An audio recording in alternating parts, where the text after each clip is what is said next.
Oi, pessoal. Hoje a gente está aqui com a Cláudia Betil. A Cláudia ela é minha colega de laboratório. A gente tem pesquisas muito semelhantes, então nossos estudos se complementam muito. Cláudia é psicóloga e ela também trabalha com desenho universal. E hoje ela veio aqui para falar um pouquinho para vocês sobre desenvolvimento e linguagem. Bem-vinda, Cláudia. Obrigada, Carol. Fiquei muito feliz pelo convite. É um tema que eu gosto muito de falar sobre. Como a Carol disse, eu sou psicóloga e eu venho estudando sobre desenvolvimento, especialmente desenvolvimento infantil, desde a minha graduação. Então, é algo que eu gosto muito de discutir. E quando eu entrei no mestrado, eu comecei a estudar especificamente sobre desenvolvimento de linguagem. Então, é isso que eu venho fazendo hoje, né? Então, eu vou falar um pouco com vocês sobre isso que eu estudo, e, claro, assim, na perspectiva de uma psicóloga que estuda desenvolvimento e não na perspectiva de uma fonoaudióloga, né, que vai ter mais propriedade para falar sobre alguns aspectos específicos da linguagem. Maravilhoso, Cláudia. Cláudia, então eu vou começar aqui com uma pergunta mais geral para você, tá? Para a gente contextualizar aqui esse tema, que é um tema que, por mais que a gente fale muito, né? Eu acho que é um tema muito discutido, muito pontuado, principalmente nas escolas, mas eu acho que às vezes tem alguns pontos muito básicos que a gente ainda não tem muita clareza, né? Que as pessoas ainda não têm muita clareza. Então, assim, Cláudia, por que é importante que o professor estude ou discuta sobre desenvolvimento infantil? Ah, legal, Carol. Eu acho que realmente é uma pergunta bem importante. A gente precisa pensar sobre isso. Quando a gente estuda sobre desenvolvimento, isso nos ajuda a entender uma série de coisas, né? Então, assim, se o aluno, principalmente ali na educação infantil, que é especificamente, né, com o público que a gente trabalha,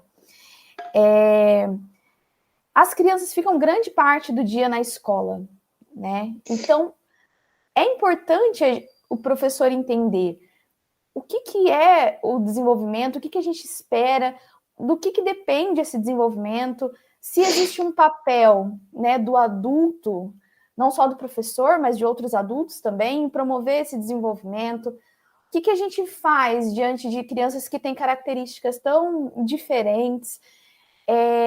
O que a gente faz quando uma criança não se desenvolve da forma como era esperado, como é definido pela nossa sociedade, né? E quais cuidados a gente precisa tomar quando a gente fala de desenvolvimento. E acho que um cuidado importante que eu já queria começar falando é que quando a gente não estuda sobre um tema, muitas vezes é muito fácil a gente se orientar por crenças, por ditos populares. Em algumas situações, isso não vai ter consequências tão graves, né? Mas quando a gente fala do desenvolvimento especificamente, isso pode trazer alguns prejuízos.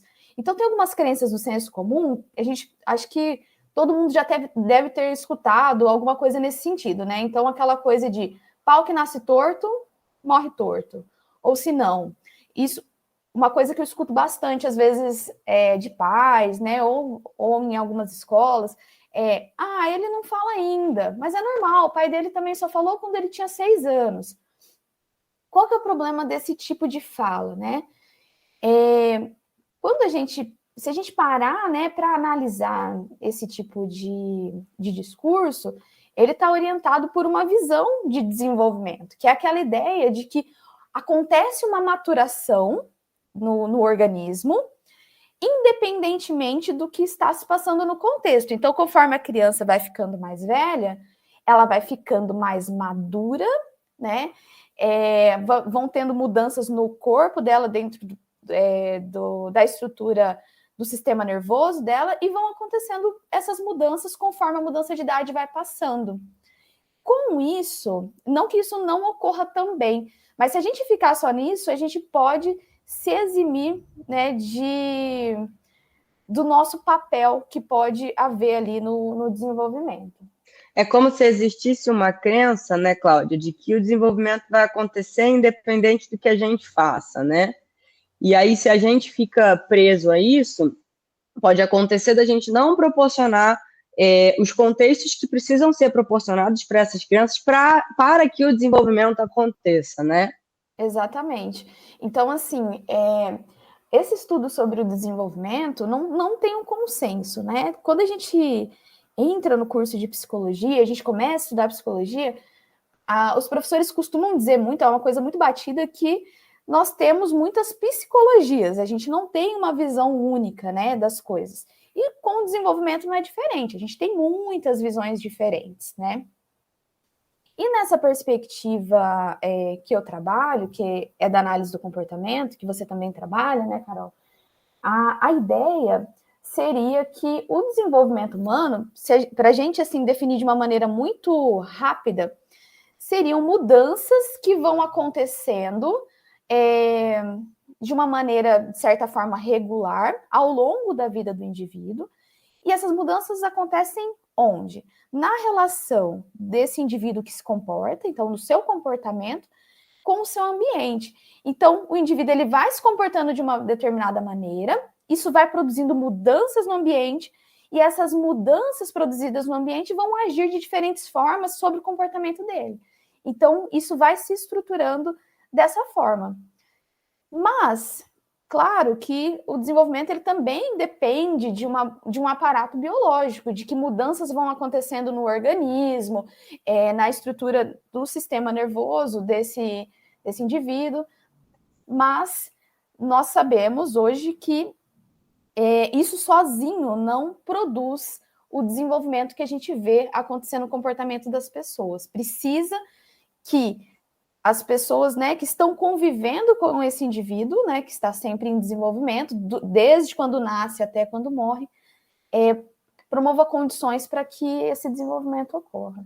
Maravilhoso, Cláudia. E aí, assim, qual seria o papel da escola, então, em promover esse desenvolvimento? E aí, aqui, a gente pode até pensar de forma mais específica com relação ao desenvolvimento da linguagem, que a gente sabe que o desenvolvimento da linguagem ele vai ser muito importante para o desenvolvimento de outras áreas, né?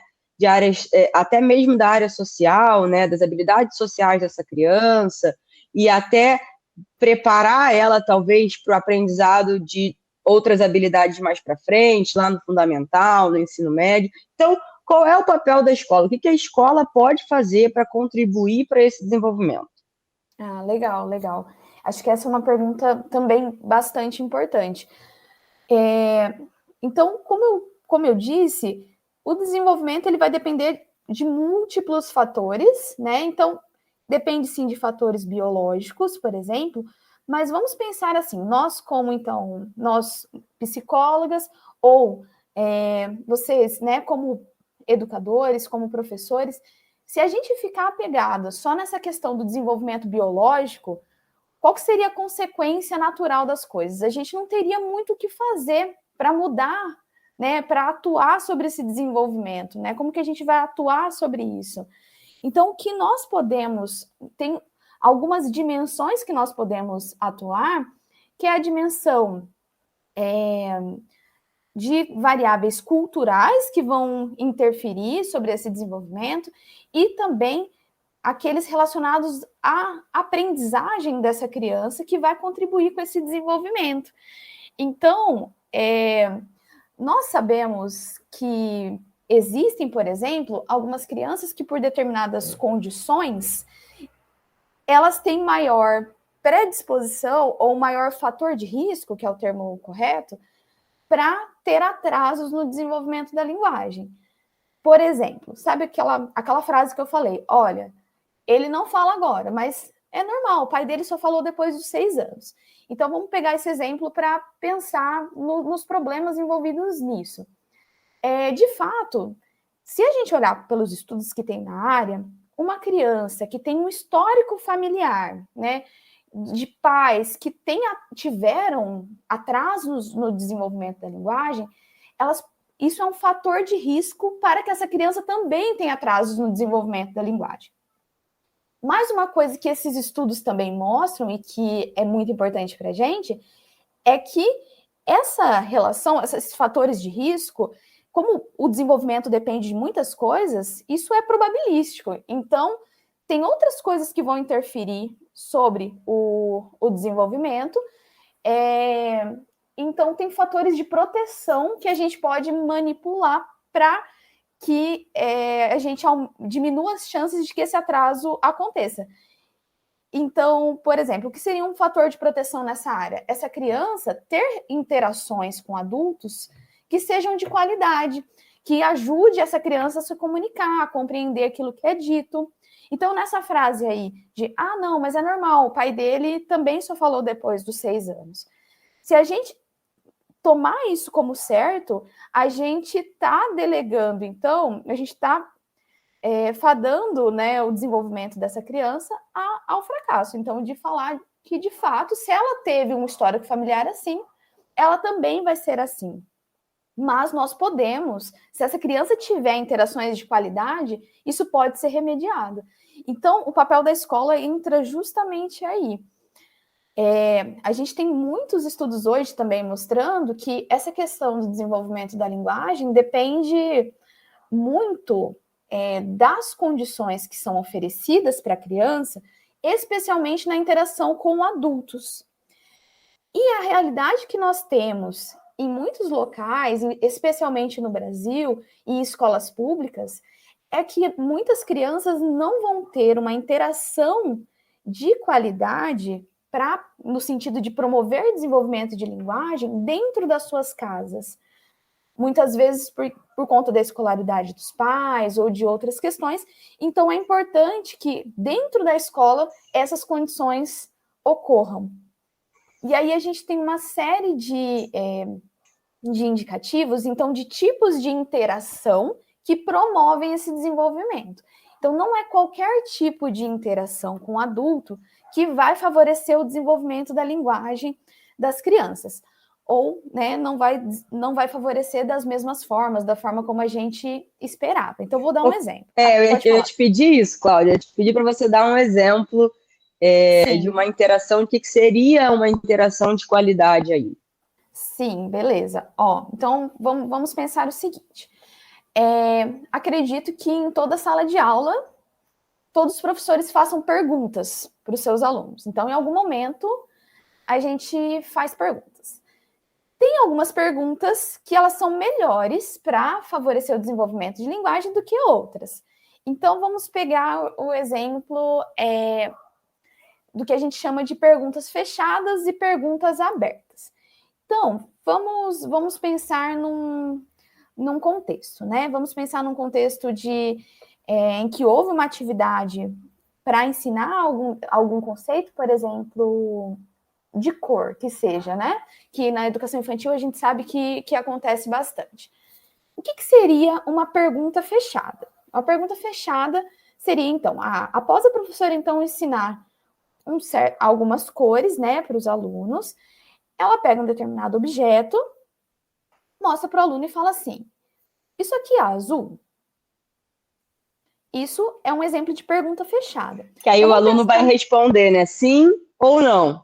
Exatamente. Né? Às vezes ele nem fala sim ou não, ele mexe a cabecinha, né? Exatamente, ele vai mexer a cabeça ali e, ok, então, é um tipo de pergunta. Então, quando a gente faz a pergunta, a gente tem que pensar em que possibilidades a gente está dando para o aluno responder. Então, você fala, olha, isso é azul? É isso. Ele vai responder que sim ou que não, ou vai fazer um gesto ali. Agora, tem uma pergunta que também é fechada, que é uma pergunta mas é uma pergunta que dá a oportunidade do aluno falar a palavra que você ensinou, por exemplo, né? A cor. Isso aqui é azul ou é verde? Por que ela é fechada? Porque ela dá ali na própria pergunta as opções de resposta, mas dá a oportunidade de que o aluno fale uma das palavras. É azul ou é verde. Né? Ele vai ter que falar uma dessas coisas. Maravilhoso, Cláudia. Muito bom, muito bom. E eu acho que tem um ponto aqui muito importante também. Até os alunos que são mais comunicativos, quando a gente faz perguntas fechadas, eles tendem a responder de forma mais objetiva, né? Eles não vão desenvolver um diálogo ali, né? Falar mais sobre aquilo que está sendo perguntado. Eles vão responder sim ou não, eles vão responder se é azul ou se é verde, né? Exatamente. Isso é algo que a gente vê assim acontecendo claramente.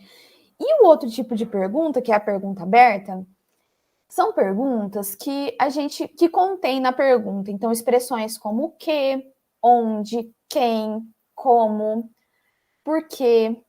São perguntas que vão demandar uma elaboração maior da criança, ou às vezes a construção de uma frase, vai permitir que essa criança estenda, ou às vezes responda para além daquilo que foi perguntado, né? Então, nesse exemplo da cor, né? Então, seria, por exemplo, uma pergunta mais simples, seria assim, qual cor que é essa, né? Então, você mostra um objeto e fala, qual cor que é essa? Ou poderia ser um pouquinho mais elaborado. Então, quais objetos aqui na sala são azuis? Ou, quais animais vocês já viram que são pretos, por exemplo, né? Então, assim, veja que são perguntas que permitem, inclusive, relacionar com coisas que as crianças conhecem, que seja ali da sala de aula ou que seja de outros contextos que ela já vivenciou. Então, acho que é muito clara essa diferença, né, entre os tipos de pergunta. E quando a gente faz essas perguntas, principalmente relacionando a coisas que a criança já conhece, a gente vê uma coisa muito bacana acontecendo, né? Que as crianças gostam muito de falar sobre a própria vida, sobre o dia a dia, sobre coisas que conhece, que tem em casa. E aí a gente acaba vendo que muitas vezes a criança desenvolve muito, né? E às vezes até fala bastante, foge do tema, né? E às vezes a gente tem até que trazer de volta, né? Mas eu acho que isso é uma coisa que eles gostam muito, de contar da própria vida, de contar das coisas que eles sabem. E isso pode ser muito importante nessa parte do desenvolvimento da linguagem, né? Com certeza. E eu acho que uma coisa, eu só queria fazer um adendo sobre essa questão das perguntas, por mais que eu tenha dito assim, então, que a pergunta aberta ela é melhor, né, para dar mais oportunidade da criança falar, e tem uma coisa, e isso é uma coisa muito importante, porque para pensar no desenvolvimento da linguagem, não basta a gente oferecer, a gente precisa oferecer situações em que as crianças escutem, né, escutem pessoas falando diferentes palavras, que haja o ensino direto dessas palavras, mas também é preciso ter oportunidade para que elas falem, né? E por isso que é tão importante a pergunta aberta. Mas, mesmo que eu tenha dito isso, eu acho que a gente precisa considerar também que, assim, em algumas situações, as perguntas fechadas, elas são importantes também. Se a gente pensar numa criança que não fala nada, ou que fala muito pouco, às vezes ela não vai conseguir logo de cara responder uma pergunta aberta. Mas a gente pode começar com uma pergunta fechada e aumentar essa exigência aos poucos, né? Muito bom, Cláudia. E eu acho que tem uma outra pergunta aqui que vai muito de acordo com isso que a gente está falando. Então, ó, a pergunta é a seguinte: eu costumo realizar muitas rodas de conversa com meus alunos. Dessa forma, estou contribuindo para o desenvolvimento de linguagem? Ah, legal. Acho que essa é uma pergunta bastante importante, porque isso é algo muito corriqueiro, isso é algo que é muito feito, né, na educação infantil, especialmente. E, por sinal, muito importante. Eu acho que é importante a gente fazer uma diferenciação aqui sobre o que a gente está chamando dessa atividade de roda de conversa e algumas estratégias que a gente sabe que já são testadas, né, por alguns estudos, e que elas são importantes para que as crianças desenvolvam linguagem, tá? Então, tem uma estratégia que a gente usa que se chama iniciar conversas. Então, a gente pode iniciar conversas contextualizadas ou iniciar conversas descontextualizadas. Então, o que significa isso? Então, uma conversa contextualizada, é uma pergunta que vai abordar alguma coisa da atividade do momento aqui e agora. Então, é uma coisa que o professor vai perguntar e o aluno consegue usar o momento aqui e agora da atividade para responder aquela pergunta. Então, acho que o exemplo mais fácil é pensar numa atividade de leitura de histórias em que o professor faz uma pergunta ali, né, dentro da história. Então, ele está contando uma história e fala assim, o que o João fez aqui na história? Ou por que o João fez isso aqui na história? Então, ele para a história naquele momento e ele faz a pergunta. Esse seria um exemplo de uma pergunta contextualizada ali sobre a história. Agora, uma pergunta descontextualizada, aliás, desculpa, iniciar uma conversa descontextualizada seria quando ele faz uma pergunta que vai relacionar aquilo que eles estão vivenciando naquele momento da atividade com alguma coisa que as crianças conhecem. Então, acho que o exemplo que eu trouxe ali da cor seria um exemplo, inclusive, de uma conversa descontextualizada que o professor está iniciando. O professor perguntar sobre as cores ali, num momento, num objeto que ele está trazendo, seria algo mais contextualizado. Mas quando ele pergunta quais animais vocês já viram que tem essa cor? Quais objetos com essa cor nós temos na sala ou vocês têm na casa de vocês? Isso seria um exemplo, né, de iniciar uma conversa descontextualizada. Então, nessas situações, a gente inicia conversas pensando. Então, a gente tem um objetivo de ensinar uma determinada habilidade relacionada à linguagem, e nós criamos um contexto em que as crianças podem ouvir e falar sobre essas palavras, usar essas palavras durante a fala delas, no momento em que ela conta a história, fazer relações com coisas que elas conhecem.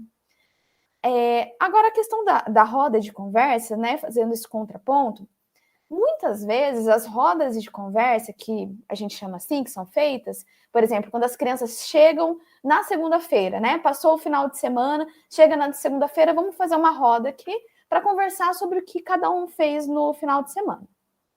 Essa é uma situação um pouco diferente, em que as crianças estão tendo sim oportunidades de falar, e elas têm oportunidade de praticar, falar palavras que elas já conhecem, formar frases que elas já conhecem, então a oportunidade de praticar o que elas sabem, mas dificilmente, se não tiver um planejamento prévio, dificilmente isso vai contribuir para o desenvolvimento de novos vocabulários. Principalmente quando a gente pensa em crianças que têm maiores dificuldades nessas habilidades de linguagem, tá? Então, que tenham mais dificuldade tanto em compreender aquilo que é dito, que é o que a gente chama de habilidade ou comportamento de ouvinte, que é aquilo que a criança consegue entender quando a gente fala, ou crianças que têm, eventualmente, dificuldades na fala. Então, dificuldades no comportamento de falante. Maravilhoso, Cláudia. E aí eu fiquei pensando aqui o seguinte,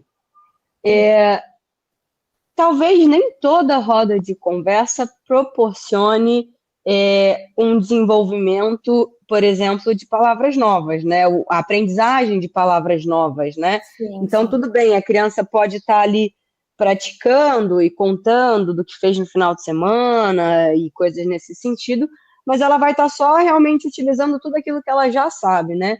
Então, quando a gente planeja anteriormente qual vai ser o tema dessa roda de conversa, o que eu quero ensinar a partir dessa roda de conversa, o que eu espero, qual é o objetivo, né, dessa roda de conversa, aí a gente pode estar pensando numa roda de conversa que, de fato, vai ampliar um vocabulário, vai ensinar repertórios novos, né, para essa criança. Exatamente. Maravilhoso, maravilhoso, muito bom. Tem uma outra pergunta aqui, Cláudia, que eu acho que vai muito de acordo com esse conhecimento mais do senso comum que a gente tem sobre desenvolvimento, tá? Que eu acho que é até o que é mais falado, digamos assim, é mais ensinado, né, nas faculdades de pedagogia e até mesmo na faculdade de psicologia, né? Que a pergunta aqui é a seguinte, ó, considerando os estágios do desenvolvimento, o que fazer quando a criança não se desenvolve como esperado? Então, aqui a gente está falando, né, desse desenvolvimento que acontece em estágios que são pré-determinados e que é uma coisa muito estruturadinha, assim, né? Sim, Fala um pouquinho para a gente aí o que você achou dessa pergunta. Beleza. Eu acho que também é algo que é bastante discutido, porque, de fato, em geral, quando, né, eu não sei se os professores tiveram, em algum momento, né, quem está escutando, se teve aula sobre desenvolvimento, mas provavelmente quem teve, se a gente perguntar o que escutou, vai falar dos estágios do desenvolvimento, né? Que são coisas que são bastante discutidas nesses cursos. Então, vamos lá.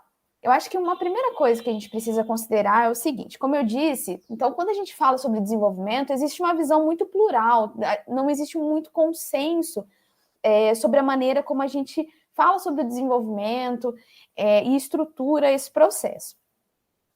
Sobre o conceito de estágio, especificamente, existem muitas divergências, muitas, porque existe uma discussão sobre quantos estágios são necessários para a gente descrever esse desenvolvimento, ou qual que é a sequência, ou qual que é a velocidade desses estágios. Então, isso é uma coisa bastante discutida.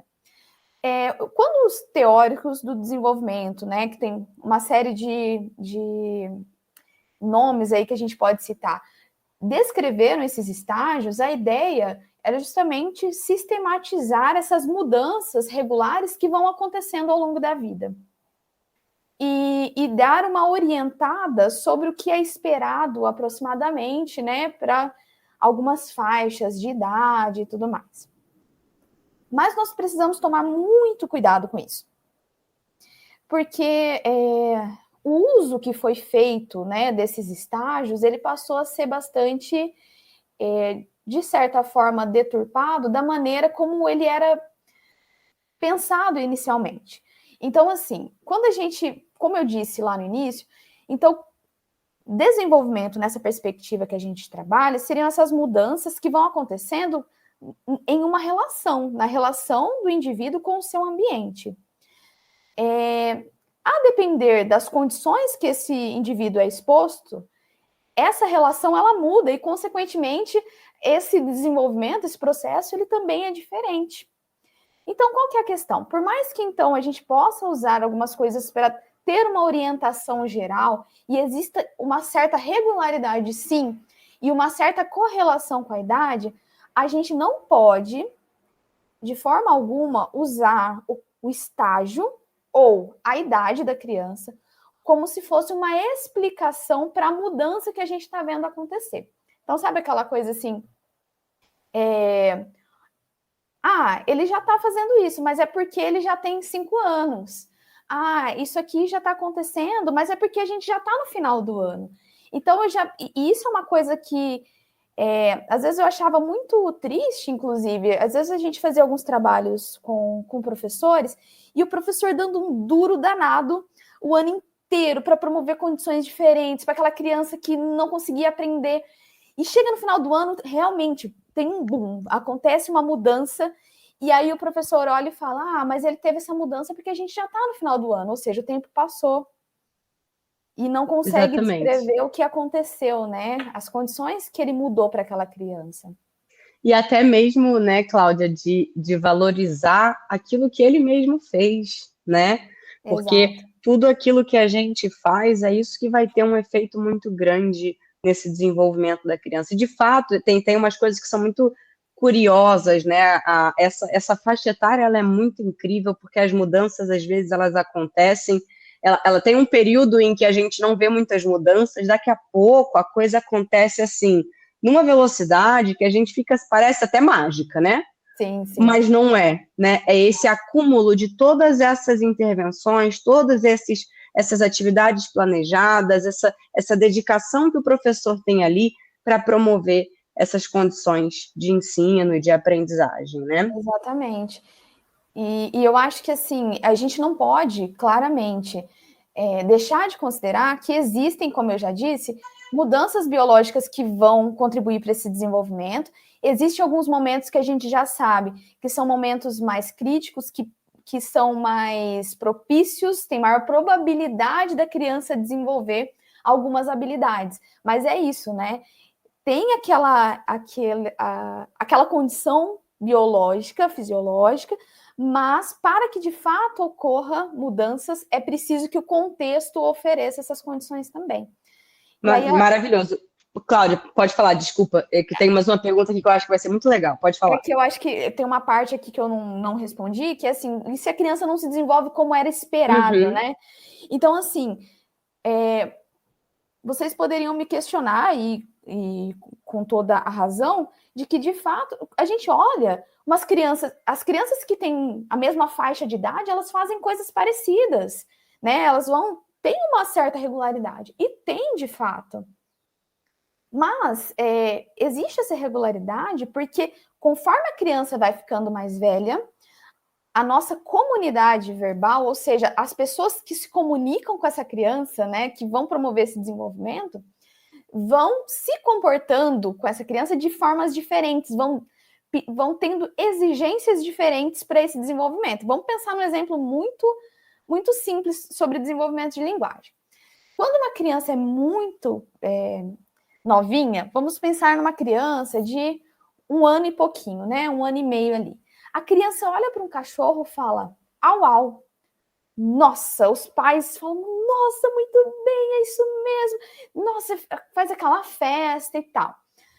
Se uma criança de 5 anos fala au, au, muitas vezes o que acontece é assim, mas você já está grande para falar assim. É cachorro. Fala cachorro.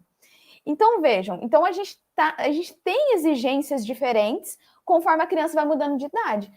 E algo que é muito importante para isso é justamente a escola, né? Então, a escola determina mudanças regulares que essa criança vai passar ao longo da vida. Então, acho que é importante a gente olhar para isso. Muito bom, Cláudia. E aí a pergunta aqui é a seguinte, ó.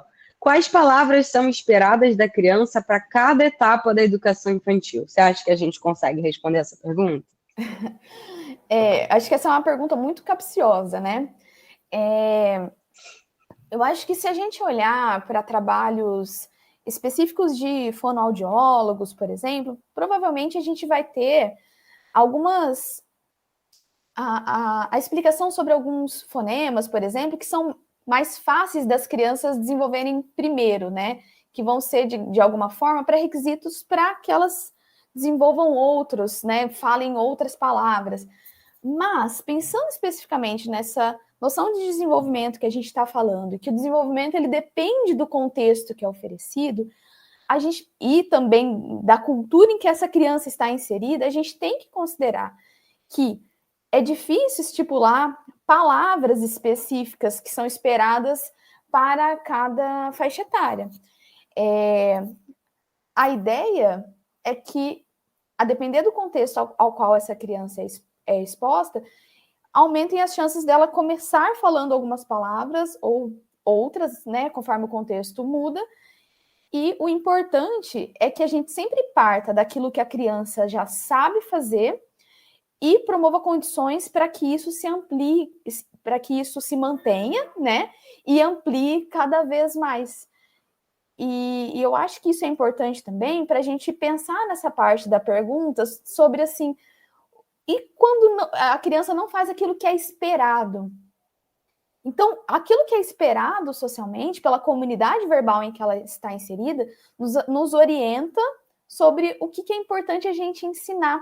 Então, se a gente parar para pensar, então, nas crianças dentro da sala de aula, a gente vê as crianças se comunicando, é importante a criança conseguir, por exemplo, fazer alguns pedidos básicos para a professora. Então, ela pedir para ir no banheiro, ela pedir quando ela quer comer mais, seja isso formando uma frase ou, às vezes, no início, só uma palavra.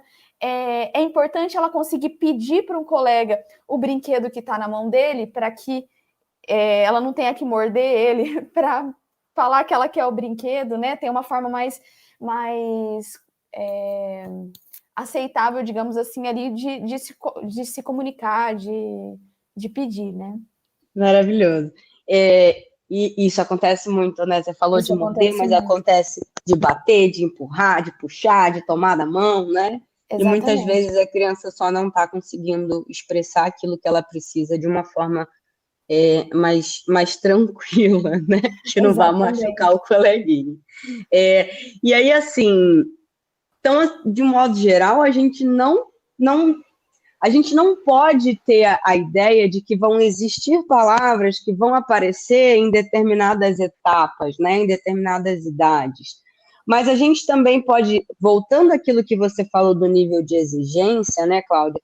Eu acho que isso é uma coisa que até faz sentido. Essa pergunta ela faz muito sentido, justamente porque às vezes a gente não percebe que a gente faz isso, mas o nível de exigência vai aumentando e a forma como a gente começa a falar, e a gente vai passando a falar com as crianças no desenvolver, né, no decorrer da idade dessas crianças, vai mudando, né? Então, Sim. se antes a gente fazia explicações mais simplificadas, usando palavras mais conhecidas, conforme essa criança vai ficando mais velha, a gente vai formando frases maiores, com palavras às vezes mais complexas mesmo, né? Sim. E que vai fazendo com que a criança aprenda palavras novas e se comporte de uma forma diferente, e aí a gente consegue ver, né, essa mudança no próprio vocabulário, né? Um vocabulário que antes era mais restrito, ele vai se tornando um vocabulário mais amplo, né? Sim, maravilhoso. Tem uma outra pergunta aqui que foge um pouquinho da nossa da área que a gente atua, né, enquanto psicólogos, mas eu acho que a gente pode dar um auxílio aqui respondendo essa pergunta. Então, quando procurar ajuda de uma fonoaudióloga? Uhum. Eu acho que isso é uma pergunta também bastante importante.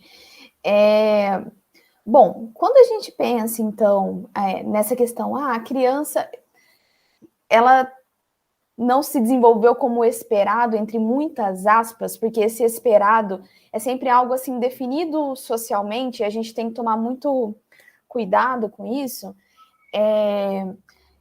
Acho que uma orientação geral é a gente sempre pensar, independentemente se essa criança ela tem um diagnóstico, se não tem, se essa criança tem outras dificuldades ou não, é só uma questão na fala, a gente precisa olhar para o que essa criança consegue fazer. Então, é importante ter essa noção primeiro. Então o que ela consegue? Ela não fala. Mas ela consegue entender quando eu falo? Eu consigo fazer pedidos para ela e ela atende esses pedidos? Ou ela também tem uma dificuldade de compreensão? Será que então, se ela tem essas dificuldades de compreensão, se eu propor algumas atividades em que eu consiga melhorar essa compreensão com ela antes de exigir mais, então entra essa questão dos níveis de exigência que a gente faz, será que ela consegue fazer? Muitas vezes, quando a gente nota uma dificuldade da criança, seja ela qual for, a exigência que a gente está fazendo, de alguma maneira, ela é muito grande para ela naquele momento. Então, a gente diz que a gente precisa porcionar um pouco mais esse ensino, né? Ele precisa ficar um pouco mais passo a passo.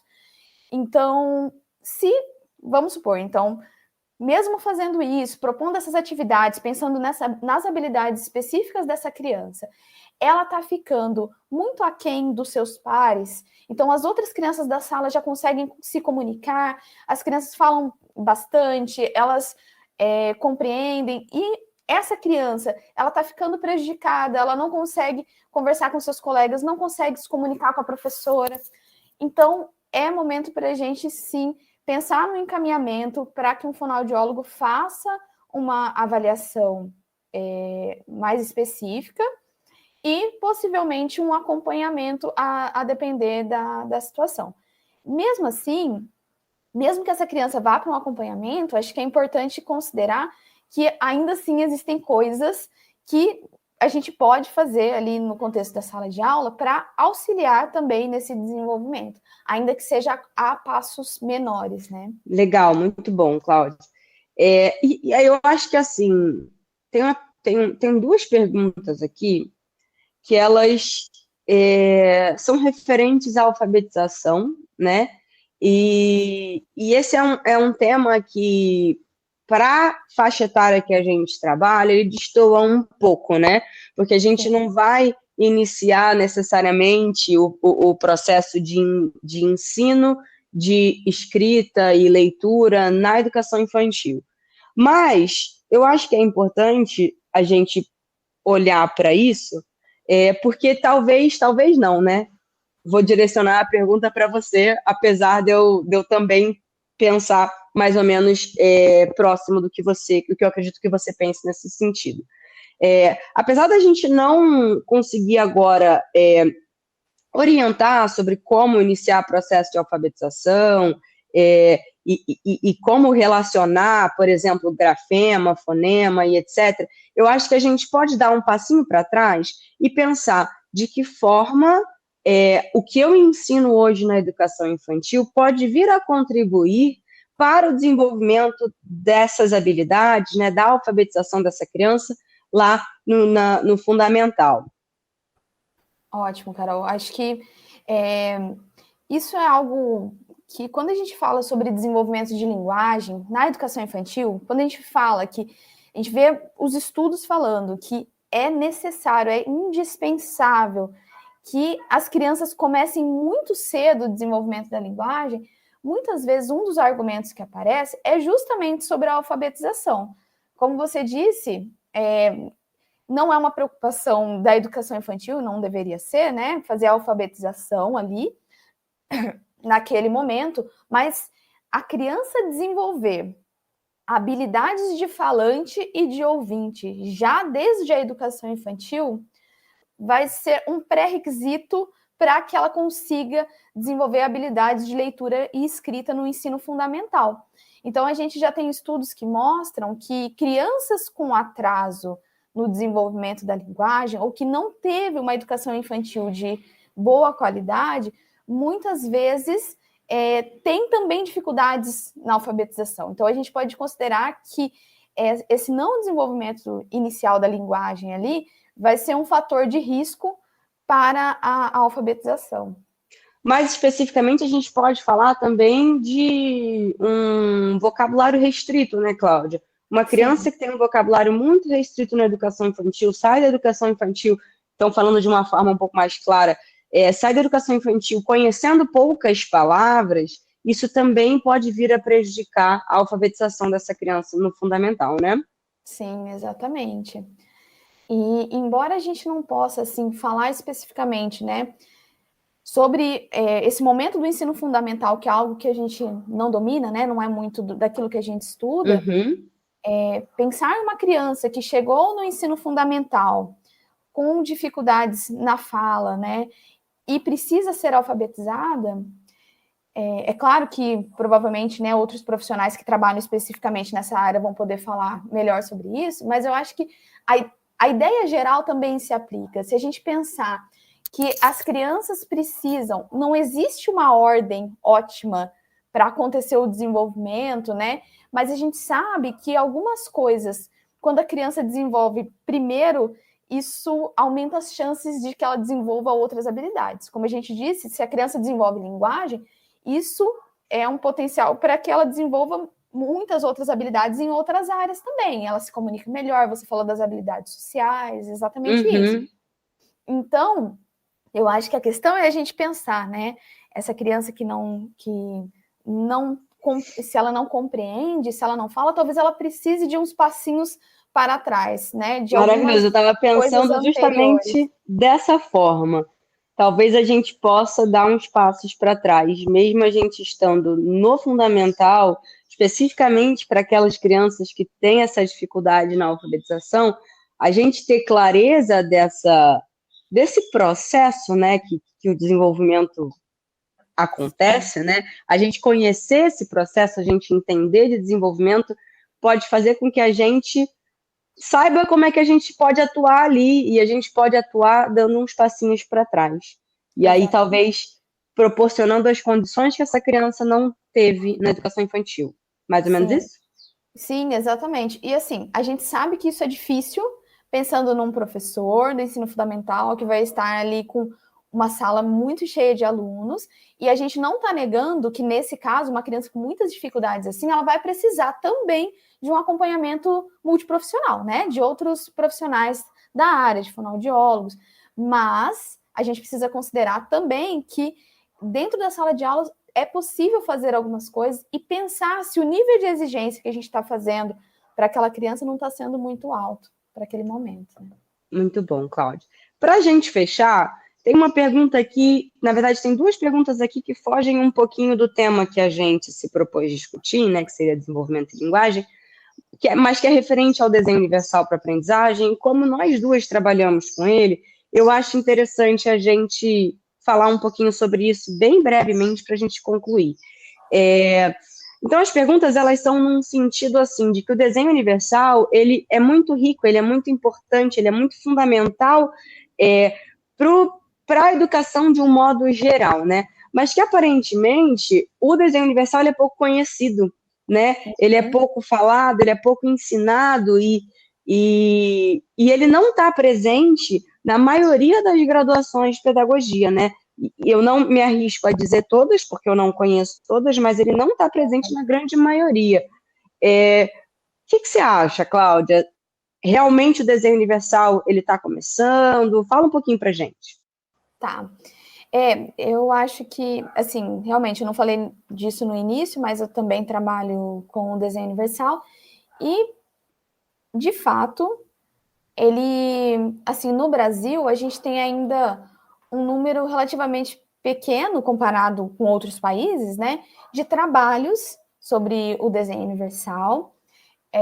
Então, isso, a consequência natural disso é que a gente tem um número pequeno ainda de materiais que são acessíveis aos professores para conseguir implementar o desenho universal, né?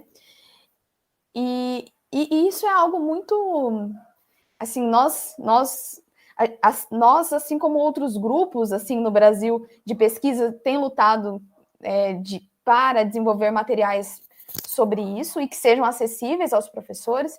E eu acho que isso já está acontecendo e é indispensável, porque a gente vê, mesmo em países em que o desenho universal é muito difundido, por exemplo, nos Estados Unidos, em que os estados definem que os professores devem usar o desenho universal nas escolas, oferecem formação, ainda assim a gente vê que a aplicação ela é difícil, demanda uma mudança de perspectiva bastante difícil. Então, se os professores brasileiros não tiverem acesso nem mesmo aos materiais, né, que são produzidos, mesmo isso torna muito difícil. Mas eu concordo que é muito importante ter essa expansão que a gente já está vendo acontecer, né, para... Estamos na luta, né, Cláudia? Estamos na luta para trazer o desenho universal, para difundir o desenho universal e trazer ele mais para o dia a dia dos professores, né? Sim, sim. Cláudia, queria te agradecer de coração. Gente, a Cláudia trabalha comigo desde o meu mestrado, desde ali de 2017 que a gente trabalha junto, a gente virou parceira na vida, parceira de pesquisa, né? Melhores amigas. Então, assim, é um prazer para mim estar trazendo aqui para vocês todos os conhecimentos que a Cláudia acumulou ao longo desses anos e que a gente produziu junto também, né? Então, queria te agradecer demais pela sua disponibilidade. Eu acho que o material ficou muito rico. A galera vai gostar bastante. Imagina, eu que agradeço mesmo. E eu também me coloco à disposição. Se alguém tiver interesse, quiser indicação, né, do que ler sobre algum determinado tema, alguma coisa assim, eu deixo meu e-mail também. A Carol pode disponibilizar para vocês, né? Então, é só... Maravilhoso, eu passo sim. Então, tá bom, Cláudia. Brigadão. Gente, até o próximo podcast, então.